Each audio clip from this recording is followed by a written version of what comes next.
Yeah.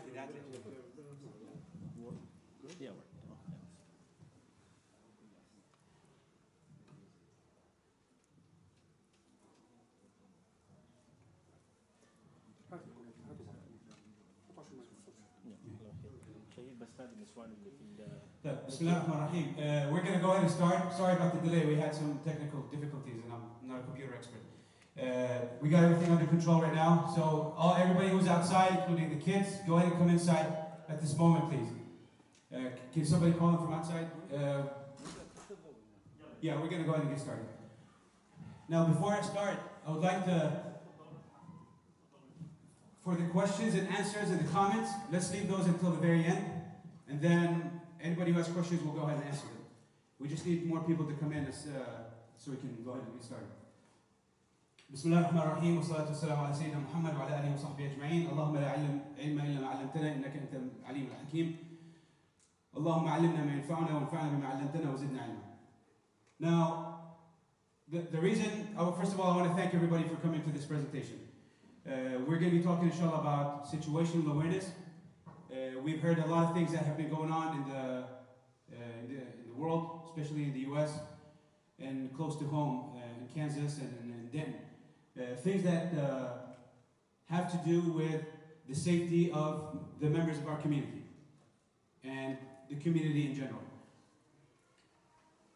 What we're going to be talking about is situational awareness, and we're going to define it, and we're going to ask some questions and put yourself in these. Answer that question if it was for you or for somebody else that you know, and see if it's something that you can fix. If it's something that you have control over, something that you can fix, then go ahead, and probably about time to start doing that. Situational awareness. Definition of it is that the perception of the elements in the environment within the volume of time and space, the comprehension of their meaning, and the projection in their status in the near future. Meaning, and just put it in simple English. This is just one of the definitions. But the definition that, if we put it like break it down, or in plain language, for you to be aware of what's going on around you at all times, and knowing the area that you're in, and the possibility of, let's say, the potential for something that can happen, good or bad. Okay? I'll give an example. Like for example, you're going to do some sales, and you got a lot of money on you. You're always alert. You're always watching around, right? Businessman. You go to the bank. You leave your building. You leave your business. You're watching across the street. Is somebody out there watching me? Who's watching me? Who's out there to get me? Women, for example, going to certain places, mall, school, work, whatever. Okay? Are they aware of what's going on around them? Okay? So we're going to talk about these things and see how we can fix our perception of our environment. Because I don't just get out of my house, get in my car, go to work, go to shopping, go to this, and then come back and that's it. Okay? Because I have to be paying attention to what's going on around me so I can survive.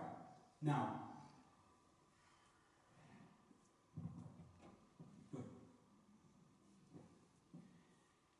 situational awareness requires that you have some people, okay, assess and become aware of the relevant factors in the current environment, that's what we just said, and consider implications of these factors and foresee the future consequences. Yani, what's going to happen in the future if I'm here? What is this area known for?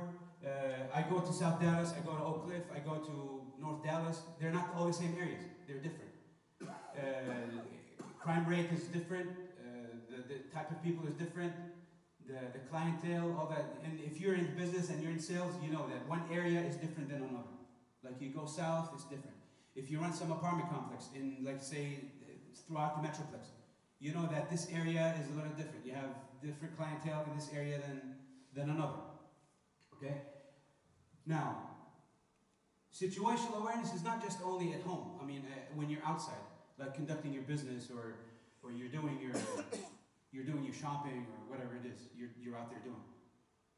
It's at home, it's at work, and it's everywhere in between. At the mall, right? School, if you go to school, right? Now, with all this being said, it brings me to say, or it brings me to talk about something that's called the state of mind. The state of mind, in the language of psychology and in the language of law enforcement, there are 4 different colors. We'll start with the white. Now, if you're at home, hanging out with friends, watching TV, or at the masjid, you're doing salah, you're doing something where nothing else matters in the world, you're just there. That, they call that state of mind, they call it the white, meaning that there's nothing else matters. Like, I'm with my friend, I'm with my wife, I'm with my husband, I'm with this and that, and okay, everything else is, I'm not paying attention to anything around me. Right? That's the white. And then becomes something called the yellow. Right? The yellow is you're aware, okay, you're aware of what's going on around you, but you're not alerted. Meaning, let's say you're in your place of business. You look outside the street, and you see some car that has been sitting over there for a few minutes. Maybe a few minutes too long. Right? You're aware of that car. But you haven't done anything yet, but you're aware of it. Or maybe, if you're at your business, okay, and somebody backs in his vehicle. I remember when I was at the grocery store, every time somebody backed in, okay, get ready. So somebody backs in and then he parks his car. Maybe it's nothing, maybe that's just a habit of that driver. But to you, it makes you alert that, okay, why is he doing that? Is he about to do something bad? You haven't done anything, but you're aware of it. Now that brings you to be in the next level, which is the next state of mind, which is to be aware and getting ready to get involved. Maybe call 911, hello, there's a suspicious vehicle. Or there's somebody following me on the highway. Or there is, okay, a group of people standing by my car that I'm being suspicious of, okay? And I'm going to focus a lot in this matter on when it comes to women, okay? The one after this, the state of mind that's after this is called the black. That is, for example, if I'm caught unaware. Let's say if somebody comes up to you from behind and he, puts a knife in your back, or he puts a gun in your back or something, and he said, give me your money, or he tries to assault you or kidnap you or whatever it is. You're caught unaware. Oh, now you're panicking. Oh, what's going on? Like they say, you don't see it coming, right? Sometimes, somebody come up from behind you just to joking around with you, and he just do some number on you, or shake you, or make you nervous, or maybe like some people try to joke with me, okay, and they try to take my gun. Or some people actually, they have, just to commit a crime, they have attacked me by coming from behind me and trying to take my gun from me. Okay. Now, if you don't see it coming, that's when it's bad for you, and that's when you're probably going to end up in a really bad situation that you can't even get out of it. Or even if you do, it'll probably be a struggle before you do that, because you're going to have to register in your mind. Sometimes if something happens to you, you don't register. You need a few seconds, 2-3 seconds. Just like when you're on the highway, if somebody slams his brakes in front of you, are you going to react as soon as you see the red lights on his brakes? No. You're going to need some couple of seconds, right, to register. Okay, now he's stopping. I got to do something about it. Okay? So now that's when you caught unaware. The other thing, we can go to now, the tips that I would like to share on how to be aware of what's going on around you. Okay, number one, when you leave your front door, every day, when you leave your front door, do you look outside your window, okay, to see who's out there? Do you look, let's say, is there something odd about the distance between your front door and your vehicle? And when you start walking, can you spot your vehicle? Is there somebody around it? Is there any broken glass on it, any damage, any graffiti, anything that wasn't there when you left it there? Okay? So everything is good, nothing was wrong with that. Okay, then you go on. You're in your car. You're looking in your rearview mirror. Okay? Is there somebody following you for, let's say, some long period of time? Somebody out there, just every lane you turn, he's behind you. Every exit you take, he's right there. All right? Every turn you make, he's over there. And you're paying attention to that. Now, that's going from the yellow, to the white, to the yellow, and now you're in the red. You're aware. Okay, what is going on? Can I call somebody? Do I know where I'm at? Okay, that's important. Do I know where I'm at in case I have to call the police, or I have to call somebody, or a friend, or something, or emergency service? Am I going to be able to tell them where I'm at? At all times. I mean, you got to be aware of where you're at. I mean, one of the things that they do to us in police training, let's say the brand new officer, he's fresh out of the academy. Now we gave him badge and gun and uniform and everything, and we're working. One thing that we do to the rookies or the new officers, we ask them right away, okay, where are we at? Where are we? What block number? Just to get them to think. Okay, this is not something, because what if somebody just shot at me and I know where I'm at and you don't? Okay? Same thing goes with your family. If you're out in the car or if you're out somewhere, okay, and you got your family with you, know where you're at. The block number, the street.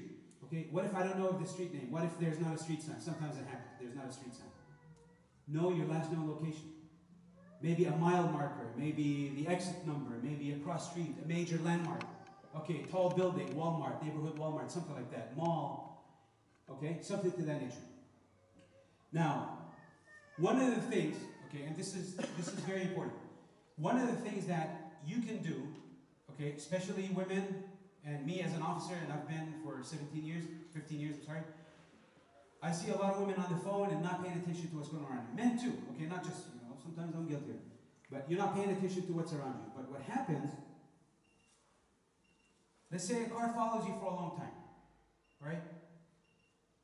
Train yourself, and this is possible, train yourself if that vehicle has a front license plate on getting that license plate by reading it backwards. Okay? By reading it backwards. It happened to me before. I'm in uniform, just got off shift, and this car, I don't know, something probably I encountered them on duty, and they came after me. They followed me for about 20 miles, and they're right behind me. Every exit I take, every turn I make, every turn, every lane, everything, they're right behind me, right? So I managed to get description of everybody inside it, okay? Of course, 20 miles was good enough time for me to do it, maybe too long, but you get the license plate, you get the how many occupants in the vehicle, what kind, make and model, 2-door, 4-door, is it Texas plate, is it out-of-state plate? Get as much information as you can as far as that, okay? Not, well, I think it was a white car. Well, that doesn't help, because how many cars are out there right now on Franklin, I don't want to say the highway, that are white, okay?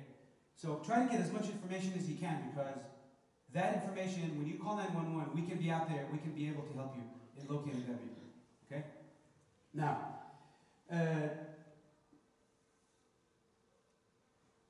one thing I wanted to say is, if the bad guys out there are going to be, they target, let's say, if they target police officers. Last month we lost 2 officers in New York, execution in the head. They got shot in the head multiple times and died. Now, if they do that to police officers in plain clothes, in full uniform, in a marked squad car that says police, you think they wouldn't do that to me when I'm off duty, or to you, or to your son, or to your wife, or to somebody you know? Okay? Now, it has become very dangerous right now that these things, and a lot of people say, well, nothing is going to happen. Okay? You just being too alert, too, what's the word? Too paranoid. Okay, too paranoid, but I'm alive. Okay? Now,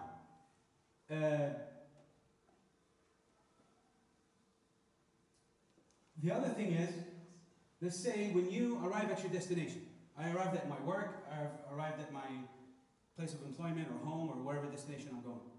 Anything looks odd about that place, okay? Anything looks odd about that place, any broken glass, any suspicious vehicles, any damage, okay, that may alert me, maybe the door, did somebody try to pry open the door, anything like that. These things probably will stop you from going in and get yourself in a situation where, okay, somebody's in there maybe waiting for you, especially business owners, okay, bankers, for example, business managers. If I get to a location like that, my place of my destination, whatever it is, okay, and I get there and I see movement inside, look before you go in. That's not called paranoid, that's called being alert and being aware of your surroundings. Okay, because if you make it a habit for you, okay, and teach it to your kids, okay, I guarantee you, the damage to you and to your kids and everybody that you talk about with this, with this about, will be minimum. Okay? Now, the other thing, go ahead. All right. Another thing is parking. Where do you park normally when you get to your destination? Right? Some people like to park very far. Okay, it's fine. But my advice is that even if you get there and it's broad daylight, right, try to park next to a light pole. Okay, right next to the next light pole. Because if you leave and let's say it's too dark, some of us go to a place of business or a meeting or something like that and we get held over until dark. Or maybe women go shopping and time goes by really quick, of course, and then they're out and it's already 8 o'clock. It's already too dark, like 2 hours past sunset.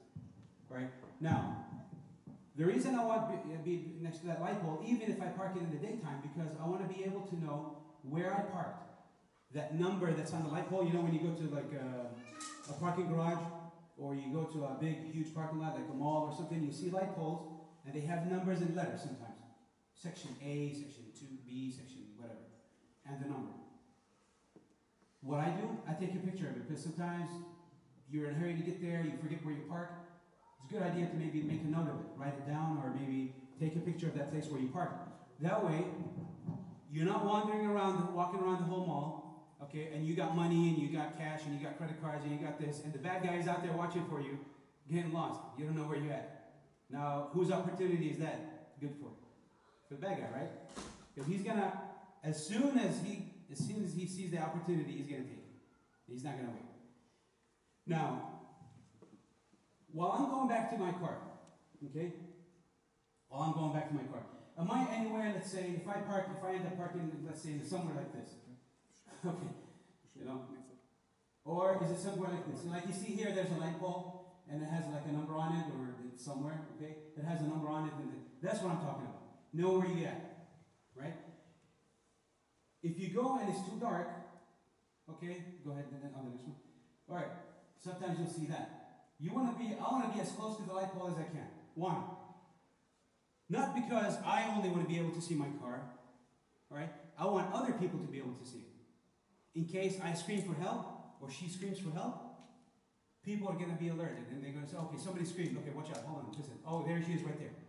But if you're out there in the dark, let's say on that far away, let's say on the very end of this corner right here, can you really see much over here if there's something going on?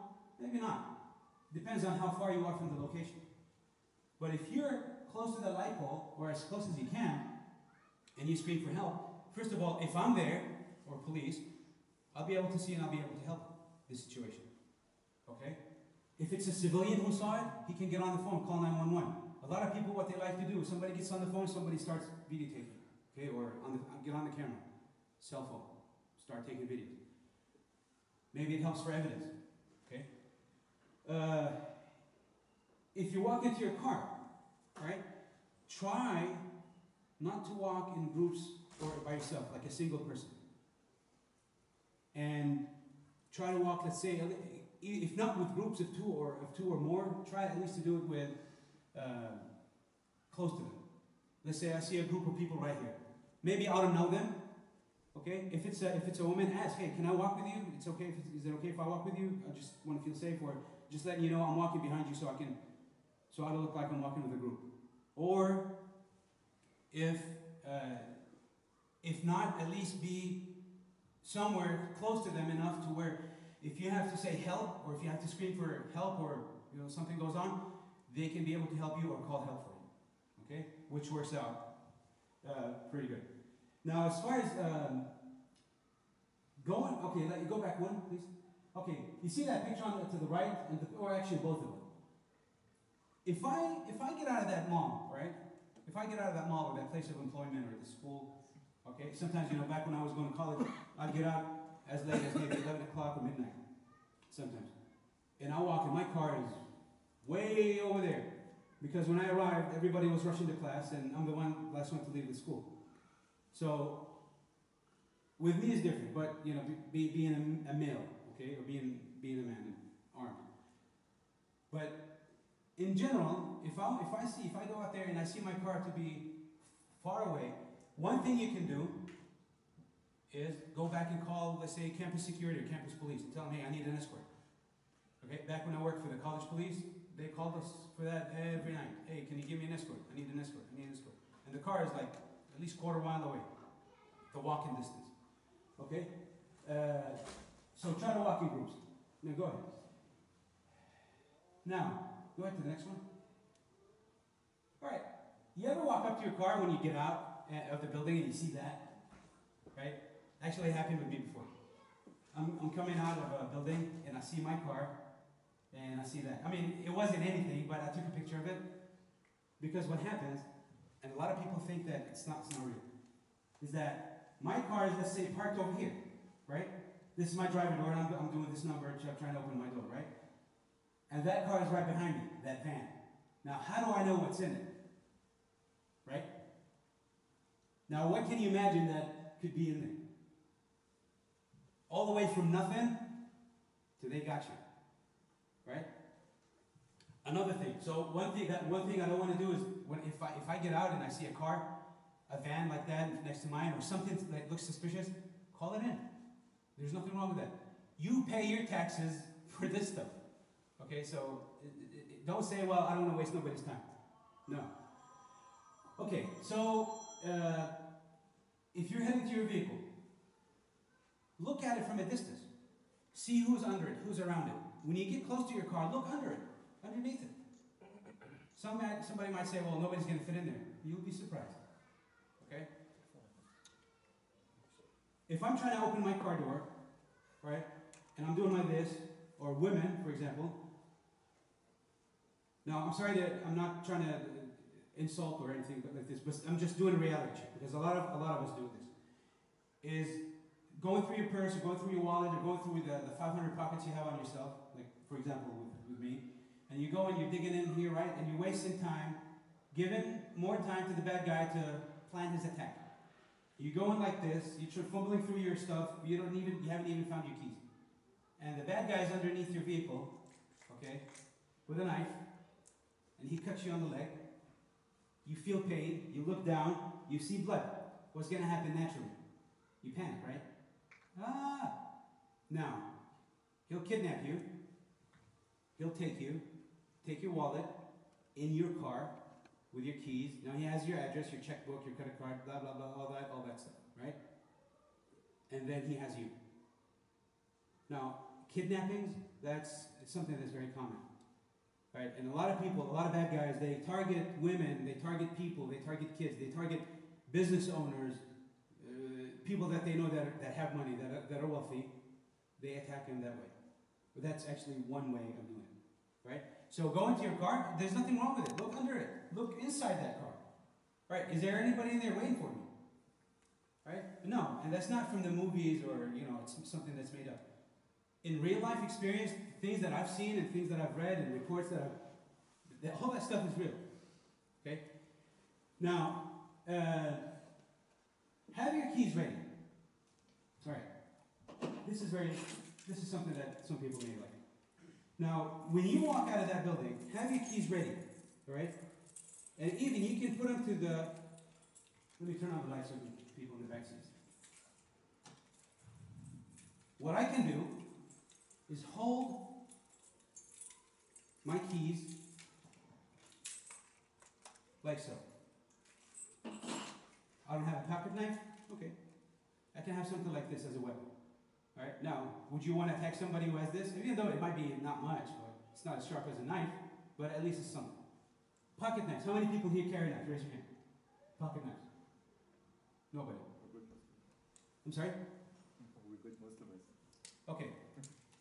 Pocket knives, you've seen, I just took one out of my pocket, here's another one. Call me, whatever you want to call me. But hey, this stuff here comes in very handy a lot of times. Guns, extra gun for an M16, alright, well, so what? This is for my protection and your safety. Now, if I have a pocket knife, some people may say, well, it's not legal, I'm Muslim, I'm Arab, I'm hijabi, my beard is too long, I can't. No, sir. You're an American. You have rights in this country just like anybody else. Right? Can I carry a pocket knife? Yes. What are the legalities on it? 6 inches. 5.5 in the state of Texas. Okay? Which is, this is not even close to that. It's like, what, 4? but that's, I mean, can you do damage with this? Yes, yeah. All right, if somebody attacks you, sisters in the back, if somebody attacks you with something like this, would you like to see that sight? Nope. I don't. So, you can have this in your pocket, or in your purse, or on yourself, just as easy. It's no big deal on that. As long as it's not a Rambo knife, right, or a sword, you can't have that. But something that's 5.5 inches or less is okay. Okay, another thing you can carry is something like this, right? Now, who would want to confront somebody with something like this, swinging it, right? Yeah, they call this the Kubaton. It has like the other end of it is a knife, is a sharp double-edged knife, and you can use it to defend yourself with, right? Or you can use it as a tool. This right here, you can use it as a swinging tool that you can hit somebody with. Somebody on the face, right? Somebody attack you, you have it ready, okay? The police show up, we're going to ask you, okay, did you hit him with something? Yeah, I did, hit him with this. Now, how good is this now? Even if you didn't really do a lot of damage on it, but how good can this get for us to catch the bad guy? DNA, right? So his DNA is on here. His DNA is on here.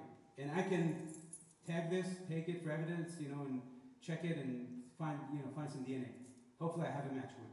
I may do. Now, the other thing is, you can carry something like this and use it as something you can help hit somebody with, right? Yeah, back in the day when we were kids, they used this a lot, what do you call it, to throw stuff with. Right, so, or you can use this as, just to swing it, right? You can swing this at somebody and hit them in the face with it. Use it as a weapon. Now, with all this being said, you must be alert when you walk out of that car and look around you. Because if I'm the bad guy and I see somebody who's walking around on her phone or on his phone, texting and Facebooking, and oh, status update, I just spent $500 on a purse, or on shoes, or on this, or on that. And you're paying attention to that, and the comments, the instant comments that come back, and all that stuff. Now, isn't that a good opportunity for the bad guy to, when he sees you do that, he's going to jump in, right? So, the way you walk and the way you look around you, that's something that can save you from a potential hazardous situation. Okay, when you're heading back to your location, to whatever your destination, your home or something, right? You practice the same thing that we talked about on the way back, on the way in. Know your location, know your directions, all right? Speaking of directions, how many people know what highway, let's say 40 runs? What directions? Highway 40, what direction does that run? East and west. East and west, why? Because the even number is the 5 and 11, or in the east and west and north and south. Exactly. Now, this is one thing that I always test the people, especially the people that come new to the country, or they just got to the driver's license. I'm sorry, yeah, the question. The question is, what direction does Highway 30 or 40 or 60 run? Right? He said east and west. I asked him why. He said, because it's an even number. Well, it could be Highway 4 or 8 in California. It goes east and west. So if it's an odd number, right? So why am I saying this? Because if you have to call 911, all right, you're going to say, I'm going eastbound on 30. I just passed mile marker such and such. You know what, who doesn't know what a mile marker is? Right, the mile marker is, if you travel on the highway, especially if you go, you'll notice them more on the outside, like out in the country. A blue sign like that right there on the side of the road that has a number. That right there tells you how many miles has that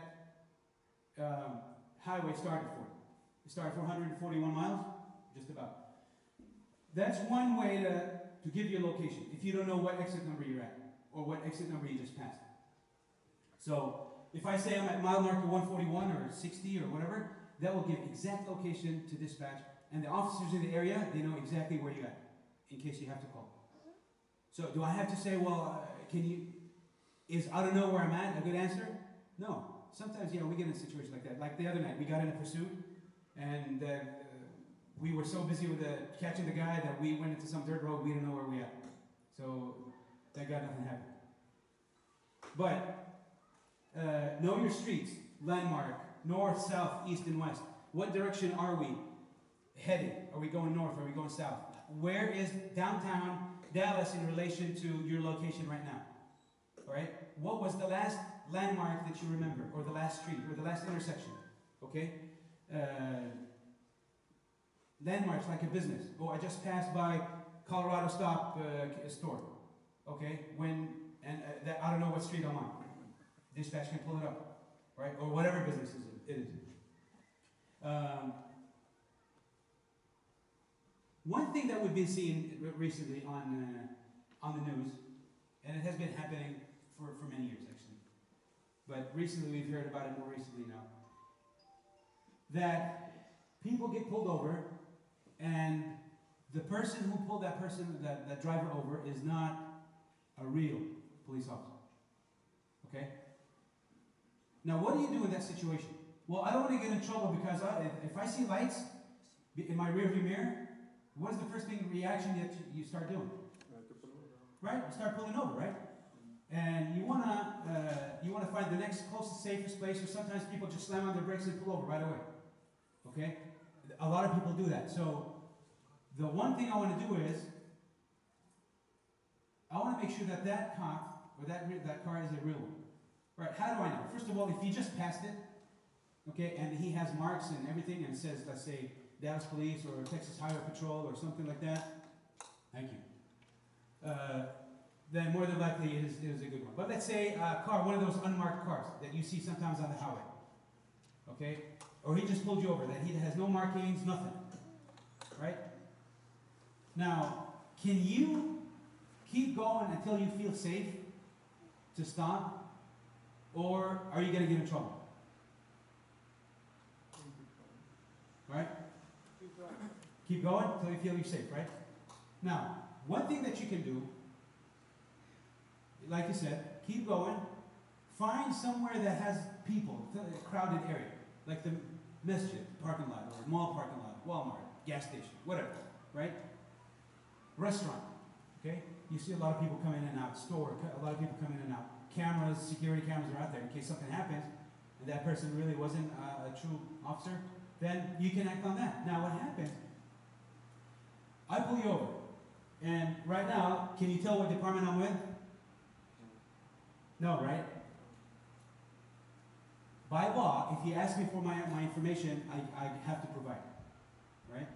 If you ask me for my ID, even if I'm in uniform, if you ask me for ID, I have to give it to you, right? Now, you get pulled over, for example, you can call 911 and say, hey, there's a car that's behind me that's with lights on it. Is it real? If they say no, keep going, stay on the phone, stay calm. Most important. Stay calm and give information on what's going on. All right, it looks like a Crown Victoria, a Dodge Charger, or something like that. But if somebody comes behind you with a pickup truck, an old pickup truck with lights and sirens, not a lot of police departments use those unless they're out way in the country. Okay? So that's one thing you can do. I don't have to stop right away, especially if I'm not feeling safe. And you can tell the officer, hey, I don't know if you were real or not, and I've heard experiences, I've seen this and that, and tell them, hey, I didn't know if you were real or not. And, can I see identification? Or can you send another car that's marked? You can absolutely do that. There's no harm in that. Okay? Actually, I've had people call 911 on me, and I'm in full uniform in my patrol car with sirens and red lights and markings and everything. So if they can do that to me like that, they can do that to me. Okay. One other thing, try to get to recognize the uniform of the local police department you're at. How many people recognize the Dallas uniform? Almost everybody here. Or the Mesquite uniform. Okay? Did you know they just changed their patches? If you see somebody right now with the old patch, it's not a good one. So yeah, get to know that. It's a good tip. It's a good thing to do. Get to know that the uniform of the officer that you carry, that's in the area of your local department. Okay. Another thing.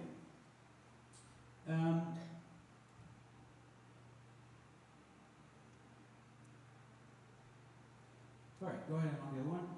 All right, now, with this being said, we have a few minutes, we got to stop. When it comes to use of force or deadly force, use of deadly force is the force that if you use, it can cause serious bodily injury and or death. Okay? Now, if it's done against you unjustifiably, then you have the right to defend yourself and use deadly force to counter that. Meaning, somebody comes at me with this. Is this a deadly weapon? Yes. Who says no? Yes. Right? Anybody says no? So if somebody comes at me with this, and I have this, can I justifiably use this? Yes. What about this side? Right, sir? Yeah? Okay. So, this is one thing that this is considered a deadly weapon. Now, what else is there that's considered a deadly weapon? Can this kill somebody? Possible. No. Very possible. No. Yes. Yeah, if you put it in the right place, yeah, you can inflict deadly force, deadly injury on somebody with this, serious bodily injury. A pen, belt buckle, right? Use that as a weapon and beat somebody with it. You're looking at a second-degree felony. You aggravated assault with deadly weapon. Okay? So anything that you can use that can inflict serious bodily injury or death on somebody is considered a deadly weapon. It doesn't matter if it's a pen or if it's something else, or anything, or a key, or maybe this. If you attack somebody and you just keep beating on somebody with something like this, can this be considered a deadly weapon? Yes. Of course. What else can be considered a deadly weapon? Right. Somebody who's, for example, Good point. yeah, somebody who's big size, 6 foot, 240, black belt, right? Okay. And he's, let's say, on somebody who's 1/3 his size and weight. Now, can that person be considered a deadly weapon? Yeah, of course. Now, can you use deadly force to counter that? Absolutely. Okay? So, there was this officer who got involved. It was in North Carolina. I saw the video. And he stopped somebody who was a world United States world heavy champion in boxing. Okay, or former. So they get in a fight, and that he hits him with a pepper spray. He said, "Oh, you gotta give me some more." He hits him with a baton. He said, "You gotta give me some more." He shoots him, and he says, "You gotta give me some more." So, okay. So what happened? The officer ended up, getting his weapon, retrieving his weapon after the bad guy took it from him, and he shot him some more and ended the situation. Now, you spray somebody and all that, and he tells you, "I want some more." What does that tell you? A lot of people out there that are crazy, who are drugged up, okay? Because if somebody's on drugs or somebody's on alcohol or somebody's on, let's say, PCP, that drug, PCP, you shoot him, you stab him, you cut him, you do this and that, he's not going to feel it. Because the registration of pain in his system is so slow, very slow, that you cut him, you stab him, you do this and that to him, he didn't even feel it. Okay? So, one thing that you can use as a weapon that you can carry, okay, go to the next one, is, let's say, pepper spray, okay? Something that we carry, as officers. Civilians can carry some different, some certain models of this, right? And you can carry it in your purse, you can carry it in your hand. You know that little bitty pepper spray that you buy from the Walmart or the dollar store or something like that? That's not a good one, okay? It's not. Because, first of all, the amount in it is not even enough. It could be a little bit, but what if, like, say, 2 people attacked you? What if you sprayed it and it's too windy and it backed at you? Because, like, a lot of people I've been involved with, and I use pepper spray, and it's too windy, I spray it and it comes back and hits me in the face. No, I'm in trouble. So the little bitty ones, though, those little bitty ones, they're not good. Talk to me after the presentation or send me a message, and I'll help you get some, or I'll tell you where you can get some. I'll have my number posted on there. Another thing that especially women like to carry this is, on the next one, the taser. All right? The taser. Or something like this, right? All right. How many people would like this, right? See. Something like this. I've used this before, like, just to spread the crowd, and it works really fine. And you see the spark on it? Just by going like this, people go, oh, because they don't want to hit it. Especially if they see the light. Okay, and I've used it, and I've used the real taser, not really fun. So civilians, can they carry this? Absolutely. All right? And what Taser International has, they have this thing that where they sell it to people, to civilians, and if you use it once and you lose it, they'll give you another one for free. And what that does, that pink one has, it has a 30-second burst. Okay? And what that does, 30 seconds, because if you hit somebody with it, and the probes make contact, and he does his shaking and everything, what happens is that in 30 seconds of him frying like that, and trust me, 5 seconds that I've tried to get certified with it was way too long. So 30 seconds, that'll give you time to run and go call 911. Okay? And then you can just call the taser and tell them, hey, this happened, here's the serial number, this and that, service number, they replace it for you. Okay, for free. And they cost like $900, but is it worth it? Oh yeah. Alright, another thing you can carry, like we said, the scuba batons, pepper spray, that's a good size right there, that Fox. And then the same way he has his keys, or those keys are there, just like this. Another thing you can carry, a small flashlight. Not as big, but you can carry like a little bitty small flashlight. Okay, to help you shine your light, or your light in case you have to go somewhere, right? You can use this to shine light on your path where you're walking to your car. Another thing is, the question is, are you trained to use any of this? Okay, are you trained to use any of this? The gun, the knife, the pepper spray, this and that. Okay, I can get you some information on that. Just contact me and we'll get that done. All right, go ahead on the next one. All right, now go back to the next report. Okay, after. Okay, concealed handgun license. How many people here have a concealed handgun license? 1, 2. I know you're my student. Yeah. 2. Okay, just 2. About the sisters back there. How many people have gun license? 1. That's not enough. Okay, it's not enough. Train yourself. Okay, train yourself. Know how to use a gun. There's nothing wrong with that. Even if you wear hijab, I don't care if your beard is 5 foot long. Okay, train yourself. It's your right. Okay, I'm saying you can't have any felonies or anything like that. That's of course. But let's say given circumstances that you do qualify and everything. Yeah, go ahead. Do you own a handgun? Do you own a shotgun? Do you carry one? Where do you carry it? Is it you carry it at home? Do you carry it at work? Where do you keep it? Can you access it right away without having to panic and wish you had it in your hand or on your side? Okay? Can you access your gun real quick? If you carry it in your purse, can you get it? Can you get to it before the bad guy gets to you? All right? Let's say somebody's running at me from the door back there. Right? That's enough time for me to react. But if I'm going like this and texting and everything, and next thing I know, I see him in my face. That's that business. The other thing is, a lot of people say that I talked to about this very topic. They say, I hate guns. Oh, guns kill people. Okay? And guns are bad, and this and that. They start coming up with all these ideas about, no, I don't want to carry one because I'm scared of them. Okay. If you have the proper training, then that's out of the equation. Otherwise, you're going to have to prepare to become something like, something like this. Okay? And let me turn off the light, and I'll show. I don't want any of us here to become anything like that. Okay? Because I bet you these people wish they had guns at the time that happened. Are these real pictures? Yes, they are. Okay?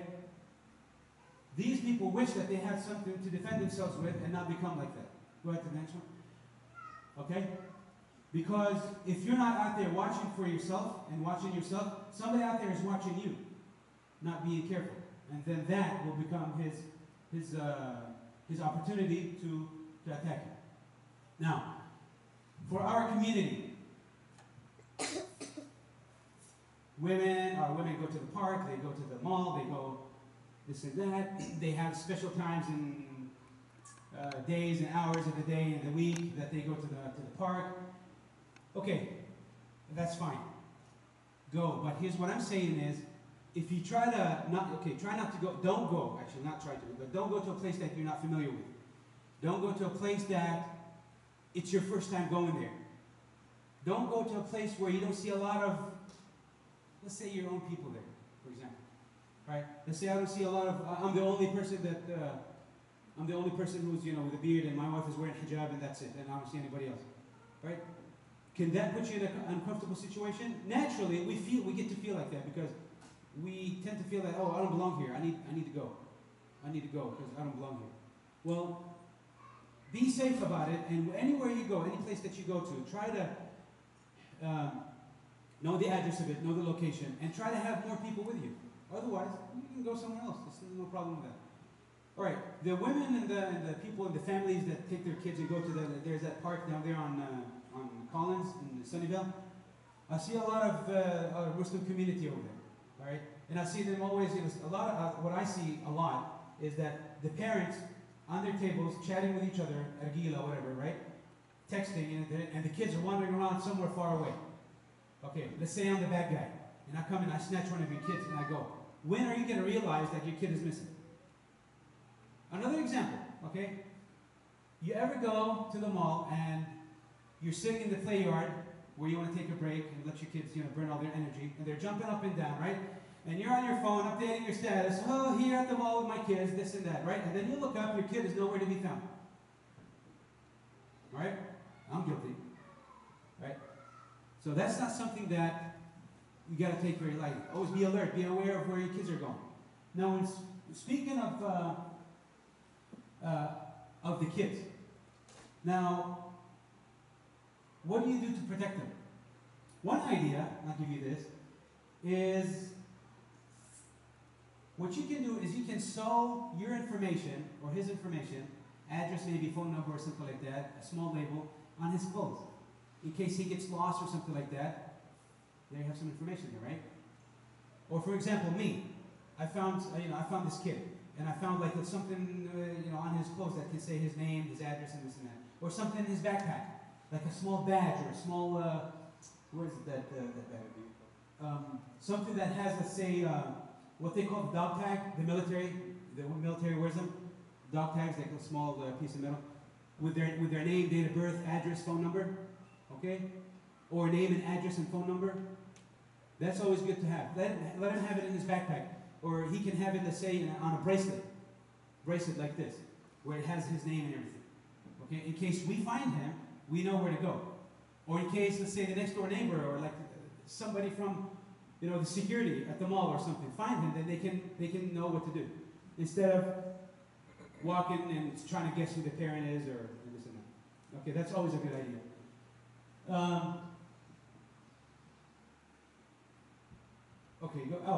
Another thing. Remember what they're wearing. Try to take a picture of them if you forget, if you have a lot of things on your mind and all that you can't remember. Try to have a picture of your son of what they're wearing. Okay, in case they get lost or something like that. The first thing we're going to ask is, okay, what are they wearing? Right? Or what do they look like? You have a recent picture right here. Right? And then we can start the search for that, for them, with that. Go ahead. Okay. The other thing is, with all this being said, I hope that this was some, good information, good knowledge. This actual topic, I can't finish it in 30 minutes or in 45 minutes. It's very long, but I try to crunch it, as much as I can. Be alert, okay, and know what's around you. Always be aware of your surroundings, okay. And one thing that you notice, you ever notice, you go to a restaurant, and you see somebody in a full uniform, like say me, for example. What is it that we do? We were talking about that the other day, right? Where do people who have military training and police uniform and all that, where do they normally sit? Corner. In the corner, in the very back, with their back to the wall. Why? I can watch. I can watch everybody. I can see who's coming in, who's coming out. I can see if somebody's coming in to rob the place, right? Let's pretend you have a restaurant, right? And we're in there. I come into your business. I'm not going to sit by the door. I'm going to sit at the very back, okay? Because I want to be able to, while I'm eating and everything, I'm watching your business and I'm watching the people that are coming in and out, okay? Why is that? Situational awareness, because we don't go off duty, we're always alert. Okay? Even if you have a CHL, that's one thing that I tell the people, if you get your gun license, you're gonna be actually doing the same thing, because you don't want nobody coming up behind you, right? It's not a good feeling. The other thing is, I want to thank everybody for this, for being here. It's really great that you've spent all this time, out of your life to listen to me talk about this. Here's my contact name and information, and I'll leave it up there for a couple of minutes if somebody wants to write it down. If you have questions, you feel free to call me or email me or text me or something like that, and I can answer your questions for you. Okay? That's it. Jazakumullah khair, and don't forget your message. Salam alaikum.